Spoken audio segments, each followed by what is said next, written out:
আসসালামু আলাইকুম। Ambition online একাডেমির পক্ষ থেকে আমি মোহাম্মদ রাসেল ইসলাম আবারও তোমাদের মাঝে আইসিটির তৃতীয় অধ্যায় নিয়ে তৃতীয় অধ্যায়ের এমসিকিউ নিয়ে হাজির হয়েছি। আশা করব এখন যে কয়টা এমসিকিউ তোমাদেরকে শিখিয়ে দেব এখান থেকে প্রশ্ন আসার উপযোগী।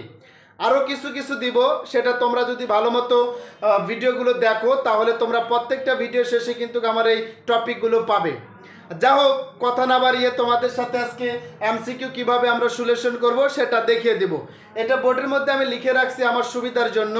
এর পরবর্তীতে মনে করো যে তোমাদের ক্যালকুলেটরের মাধ্যমে শিখিয়ে দিব কিভাবে আমরা এমসিকিউ সলিউশন করতে পারি। তো দেখো, বোর্ডের দিকে আমি 5টা সংখ্যা লিখে রাখছি। এখানে বলছে 17, এখানে আছে 8 অক্টালের বেস দেওয়া আছে। এর পরের সংখ্যা কত?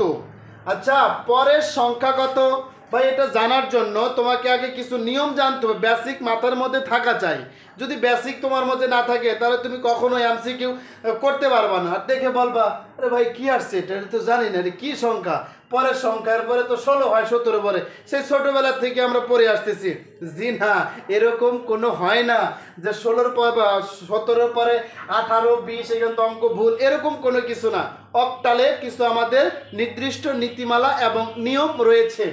আচ্ছা বলো, এখানে 17, 8 পরের সংখ্যা কত? বলছে পরের সংখ্যাটা কত? আচ্ছা রে ভাই, এখানে দেখো 17, আমরা 70 লিখতেছি, এটা অক্টালে আছে। পরের মানে তোমাকে 1 যোগ করতে হবে। কত যোগ করার কথা বলছি? 1 যোগ করবা। 1 যোগ করে দিলে তোমার মনে করো যে অঙ্কের উত্তর চলে আসবে। 7 আর 1 যোগ করলে হয় 8। তোমরা একটা জিনিস জানো, অক্টালে 8 বলে কোনো সংখ্যা নাই। অক্টালে 8 বলে সংখ্যা হয় না। 7 আর 1 যোগ করলে হয় 0, ক্যারি থাকে আমার 1। তাহলে 7 আর 1 যদি যোগ করি তাহলে আমার যোগফল হবে 0, ক্যারি থাকে আমার 1, ক্যারি 1 আর হচ্ছে আমার এখানকার 1 আর 1 হয় 2। তাহলে আমার দেখো বলছে এখানে তোমার পরের মান কত? তাহলে পরের মান দেখো, আমার উত্তর হচ্ছে কত? 20। পরের মান হচ্ছে উত্তর 20। কিভাবে হইল? পরের, মনে রাখবা, পরের মানে 1 যোগ, পরের মানে 1 যোগ। এরপরে দেখো ডাবল অ্যাপ, এখানে হেক্সা আছে। এর পূর্বের সংখ্যা কোনটি? পূর্বের মানে হচ্ছে আগের, আর পরের মানে 1 যোগ। কত সহজ, তাই না? দেখো, পূর্বের মানে হচ্ছে আমার পূর্বের কথা বলছে, পূর্বের মানে হচ্ছে আগে। এখন দেখো এখানে বলা আছে ডাবল অ্যাপ।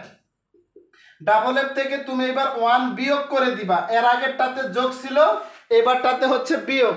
তাহলে এখানে অ্যাপ থেকে যদি আমি 1 বাদ দেই, তাহলে অ্যাপ থেকে 1 বাদ দিলে হয় আমার ই। কত সহজ, অ্যাপ থেকে 1 বাদ দিলে হয় ই, কারণ ই আছে অ্যাপ পর্যন্ত যাইতে আমার কি লাগবে? অ্যাপ থেকে যদি আমি 1 বাদ দিয়ে দেই, 1 বাদ দিয়ে দিলে হচ্ছে আমার অ্যাপ থেকে 1 কমে গেছে, তোমার উত্তরে আসবে ই।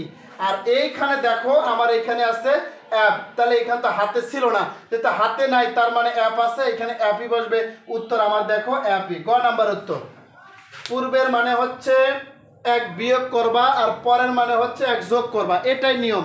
হেক্সাতে যাও, অক্টালে যাও, এই একই নিয়ম। তারপরে দেখো বলছে 1011 মাইনাস 111। এখানে আমাকে একটা বিয়োগ করতে বলছে বাইনারিতে।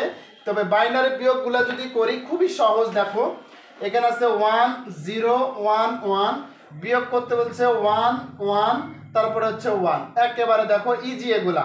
যদি মিলে যায়, দেখো সংখ্যায় মিলে গেলে হয় আমার 0। 1 থেকে 1 বাদ দিলে হয় 0, আবার 1 থেকে 1 বাদ দিলে হয় 0। এরপরে হচ্ছে 0 থেকে 1 বাদ দিলে হয় 1, আমার ক্যারি থাকে 1। আচ্ছা, ক্যারি 1 আর হচ্ছে তোমার এই যে এইখানকার 1, দুইটা 1 যদি এখন বিয়োগ করি তাহলে হচ্ছে 0 সামনে বসে না। তাহলে উত্তর হচ্ছে আমার গ নাম্বারটা। উত্তর কোনটা হবে? গ নাম্বারটা। আবার বলিয়ে দেই, 1 আর 1 বিয়োগ করলে হয় 0, আবার 1 আর 1 বিয়োগ করলে হয় 0। 0 থেকে 1 বাদ দিলে হয় 1, ক্যারি থাকে হচ্ছে আমার 1, ক্যারি 1 আর হচ্ছে সংখ্যার 1 ছিল, দুটো 1 বিয়োগ করলে হয় 0। আচ্ছা, তারপরে দেখো বলছে নন পজিশনাল সংখ্যা কোনটি? নন পজিশনাল সংখ্যা কোনটি? এটা হচ্ছে আমাদের রোমান যে সংখ্যাগুলো আছে, এই রোমান সংখ্যাগুলো হচ্ছে আমাদের নন পজিশনাল সংখ্যা। এরপরে দেখো বলছে চিহ্নবিট কয়টি? চিহ্নবিট মাত্র হচ্ছে আমাদের একটি। চিহ্নবিট কয়টা? একটা। তো পরবর্তী ভিডিওগুলো পাওয়ার জন্য চ্যানেলটি অবশ্যই তোমরা লাইক, কমেন্ট, শেয়ার করে দিবা এবং সাবস্ক্রাইব করে রাখবা। সকলকে ধন্যবাদ। আল্লাহ হাফেজ।